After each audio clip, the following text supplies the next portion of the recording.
La Grande Épopée, c'est un univers de fantasy. Et du coup, il existe dans cet univers des pouvoirs et des forces magiques. Mais au final, la magie, ça marche comment ?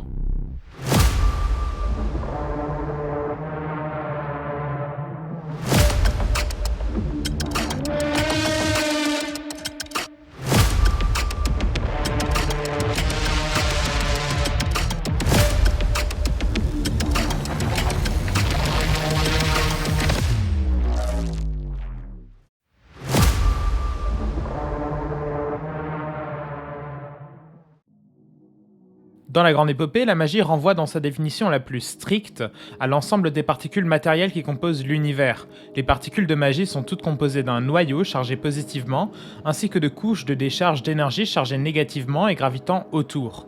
Elles peuvent arborer diverses formes et états en fonction de l'agencement des décharges par rapport au noyau, ou de l'agencement des particules les unes par rapport aux autres.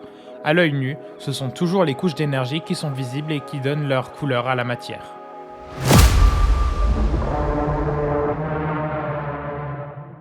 L'état original de la magie est l'état simple. Dans ce cas, les particules magiques sont dans un état complètement dissocié.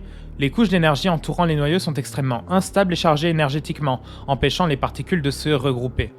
Émettant naturellement seulement des rayonnements ultraviolets, l'énergie des particules de magie simple peut briser les molécules de l'air, libérant un rayonnement visible comme un éclair, ce qui leur donne une couleur violette caractéristique. Malgré son instabilité, la magie simple peut être contenue de manière stable dans certains cristaux dits cristaux magiques, comme par exemple le célestium.